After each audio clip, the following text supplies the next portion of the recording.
जबकि वास्तव में वे प्रकृति के 3 गुणों द्वारा संपन्न किए जाते हैं। प्रकृति के 3 गुण करते हैं। प्रकृति मयाध्यक्षेन प्रकृति, भगवान कहते हैं ये प्रकृति मेरे अध्यक्षता में काम करती है। कौन सा श्लोक है? मयाध्यक्षेन प्रकृति, निकालिए तो। आप लोग को कोई श्लोक ढूंढना होगा तो कैसे ढूंढते हैं? आप भगवत गीता का पूरा अंतिम में निकालिए, श्लोकानुक्रमणिका करके एक है। उसमें देखिए एम में जाइए, एम मयाध्यक्षेन, तो आपको श्लोक मिलेगा। कितना है? 9.10 है ना? 9.10। हाँ देखिए फटाक से मिल गया ना, 9.10।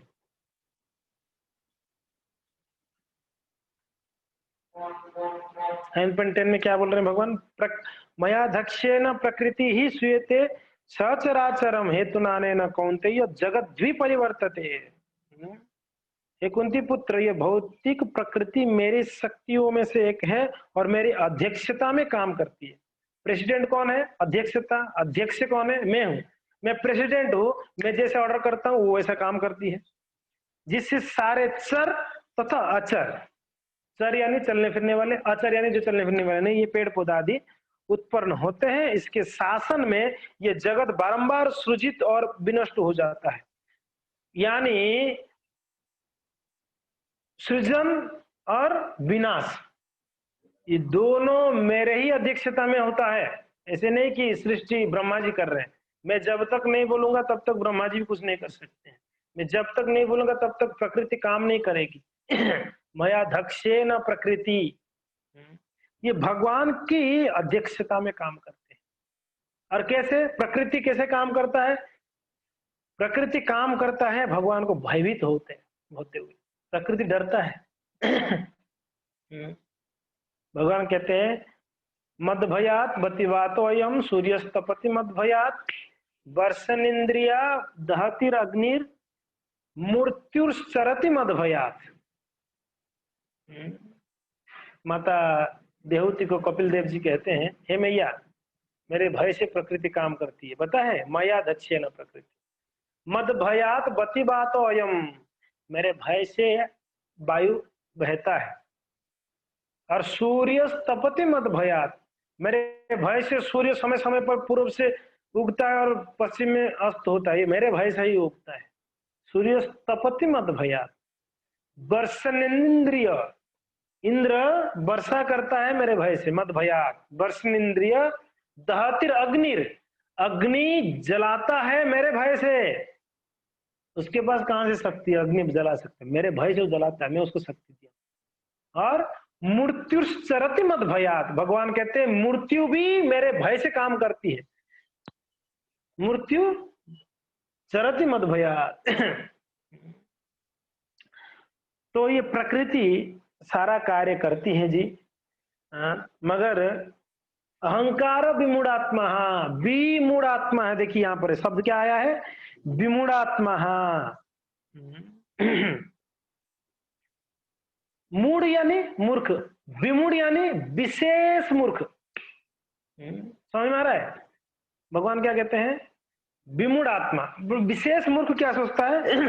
मैं कर रहा हूं, मेरे वजह से हो रहा है, मैं ही किया, मैं मेरे में हम फंस जाते हैं।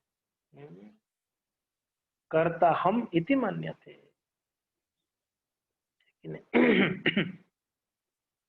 मगर इसको समझना चाहिए भक्तों को, भाई हमारे से कुछ होने वाला नहीं है।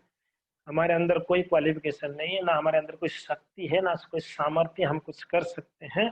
सब कुछ भगवान की कृपा से हो रही है। कृपा के ऊपर आश्रित होना चाहिए।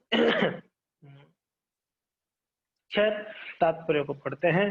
तात्पर्य में कहते हैं दो व्यक्ति, जिसमें से एक कृष्ण भावनामृत है और दूसरा जो है भौतिक चेतना वाला है, समान स्तर पर कार्य करते हुए समान पद पर प्रतीत हो सकते हैं, किंतु उनके पदों में आकाश पाताल का अंतर है। प्रभुपाद जी कहते हैं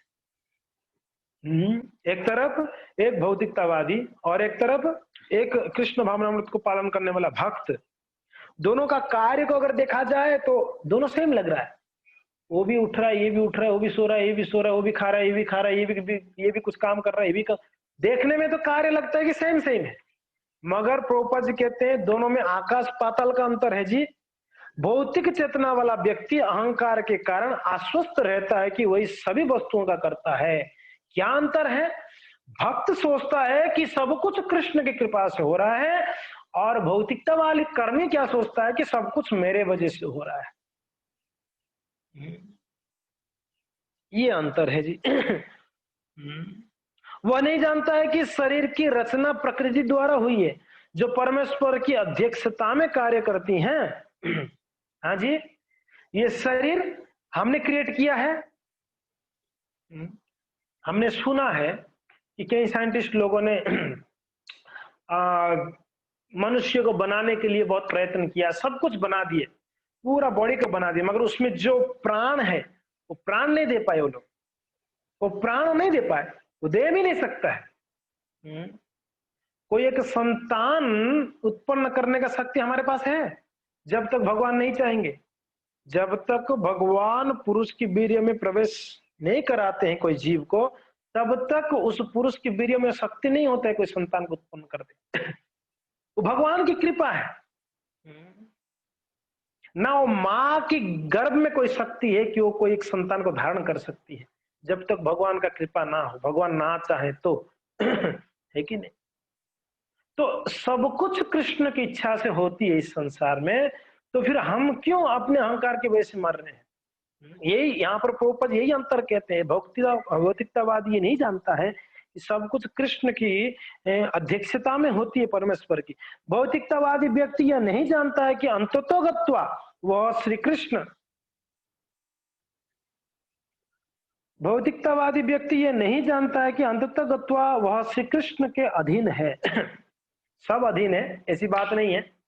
भक्त भी अधीन है, भौतिकतावादी भी अधीन है, मगर भक्त उसको समझ जाते हैं, भौतिकतावादी उसको समझ नहीं पाते। आप किसको बोल दो भगवान का शरण लो, भगवान का भजन करो, नाम जपो, क्या बोलते हैं? अरे ये सब फालतू चीजें हैं। है कि नहीं? क्यों? क्योंकि वो नहीं समझते इस बात को। ये डिफिकल्ट है। आगे क्या कहते हैं? अहंकार बस ऐसा व्यक्ति हर कार्य को स्वतंत्र रूप से करने का श्रेय लेना चाहता है। अभी थोड़ा सा हम सोच लेना चाहिए, हम लोग भक्त है या भौतिकतावादी? ये लाइन पढ़ के एक बार सोच लीजिए, क्या बोल रहे हैं?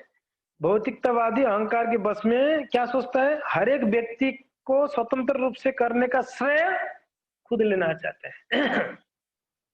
हम चाहते हैं ना कि नहीं चाहते हैं श्रेय मुझे मिले? नहीं चाहते हैं। जो नहीं चाहते वो भक्त है, जो चाहते हैं वो भक्त नहीं है। हम ऐसा कोई कार्य नहीं किए रहते, फिर भी उसका श्रेय, दूसरे का कार्य का श्रेय लेने में हम बड़ा दक्ष है। हम अपना थप्पा मार के अपना नाम छपा देते हैं, मैंने किया, ठीक है ना? तो ये भक्तों का मेंटलिटी नहीं है। भक्त करने पर भी वो अपना श्रेय दूसरे को दे देता है। ये भक्त है। समझ में आ रहा है ना सुमन माता जी? क्या समझ में आ रहा है? भक्त जो होता है वो सारा कार्य करते हुए भी जब श्रेय की बात आता है तो किसको देता है? दूसरे को देता है। नहीं, मैंने नहीं किया, ये प्रभु जी ने किया, ये माता जी ने किया, गुरुदेव ने किया, श्रेय। और भौतिकतावादी वो जबरदस्ती श्रेय लेता है कि नहीं नहीं नहीं, वो नहीं किया, वो उसने क्या किया, मैंने किया। ये अंतर है। अज्ञानी, सॉरी कहां पर थे? हाँ, तो उसके चाहता है, और यही है उसके अज्ञान का लक्षण। उसे यह ज्ञात नहीं कि उसके इस स्थूल तथा सूक्ष्म शरीर की रचना प्रकृति द्वारा श्री भगवान की अध्यक्षता में की गई है, अतः उसके सारे शारीरिक तथा मानसिक कार्य कृष्ण भावनामृत में रहकर श्री कृष्ण की सेवा में तत्पर होनी चाहिए। अज्ञानी व्यक्ति यह भूल जाता है कि श्री भगवान ऋषिकेश कहलाते हैं, अर्थात वे शरीर की इंद्रियों के स्वामी है। इंद्रिय तृप्ति के लिए इंद्रियों का निरंतर उपयोग करते रहने से वह अहंकार के कारण वस्तुतः मोहग्रस्त होता है, जिससे वह श्री कृष्ण के साथ अपने शाश्वत संबंध को भूल जाता है। ये इंद्रियों का मालिक कौन है? कौन है इंद्रियों का मालिक? इंद्रियों का मालिक भगवान श्री कृष्ण ऋषिकेश है। मगर हम सोच लेते हैं इंद्रियों का मालिक हम है, इसके लिए इंद्रियों को भोग विलास में लगा लेते हैं, है कि नहीं? मगर असलियत में इंद्रियों का स्वामी भगवान श्री कृष्ण है, ऋषिकेश। तो स्वामी होने के नाते उन स्वामी की सेवा में अगर इंद्रियों को लगाया दिया जाए तो इंद्रियां क्या है? सार्थक है, वरना वो इंद्रियां का कोई मतलब नहीं है। फिर क्या होता है? इंद्रिय तृप्ति में लगने के कारण उसको अहंकार उत्पन्न होती है, और उसके वजह से क्या होता है? शाश्वत संबंध को भूल जाता है भगवान के प्रति जो है। हम भूले हुए हैं जी, भूले भटके जीव। कहते ना, भूले भटके हैं, हम सब भूले भटके। भगवान के साथ हमारा संबंध जो है उतना गाढ़ नहीं है। इसलिए बार बार संबंध ज्ञान के बारे में सुनकर साधु गुरु वैष्णवों के पास से और अपने जीवन को भगवान की सेवा में निसर्ग कर देनी चाहिए। तो ये हम सब का स्थिति है जी। अहंकार विमूढ़ात्मा करता हम मूर्ख है, भगवान कहते विशेष मूर्ख आदमी है जो अहंकार के वश में सोचता है मैं कर रहा हूं, मैं कर रहा हूं, मैं कर रहा हूं। कुछ भी हमने कहा, हमारे हाथ में कुछ भी नहीं है जी। एक 2 मिनट के लिए भगवान, आप लोग क्या बात कर रहे हैं, क्या डिस्कस कर रहे हैं? चलो मैं अनम्यूट करता हूँ, आप बताइए क्या डिस्कस कर रहे हैं दोनों लोग। अभी मैं अनम्यूट करता हूँ, बताएंगे। बोलिए क्या डिस्कशन हो रही है, हमें भी बताइए। आप लोग सीक्रेट डिस्कशन कर रहे हो तो। हाँ जी, हरे क्या कृष्ण। डिस्कस हो रहा है? यही हरे कह रहे कृष्ण। हैं कि हम इतने अवगुण भरे हैं, फिर भी हम लोग कैसे भगवत धाम के लिए सोचते रहते हैं। इतनी सारी चीजें बिना श्रेय लेने के लिए उन्होंने ये कह दिया, करके तो आई, ये किया, ये तो करती हूँ, फिर भी ये इतना करते हैं। तो वो हम लोगों के अंदर से यूं हो रहा है कि हम दुखी हो रहे हैं हाँ इसी बात जी, पे कि भगवत धाम के लिए कैसे। हाँ सही बात है। भगवत धाम जो है ये कोई ऐसा नहीं है कि खिचड़ी खाने वाला चीज है। हाँ, खिचड़ी खा लो हो गया। भगवत धाम जाना है तो ये सब से मुक्त होना पड़ेगा जी। हम हर हर क्षण हर स्टेप में हमारा अहंकार हमको सामने लाता है कि नहीं? हम हर स्थिति में अहंकार को सामने ले आते हैं। बहुत तकलीफ है जी। हर स्थिति में जब करते समय भी अहंकार आ जाते हैं। मैं जब कर रहा हूँ, देखो मैं आज जल्दी उठ के जब किया, मैं आज 16 की जगह 25 मेरा जब किया, देख इसमें भी अहंकार है। भगवत भक्ति में भी अहंकार आ जाती है हम लोग हर स्थिति में।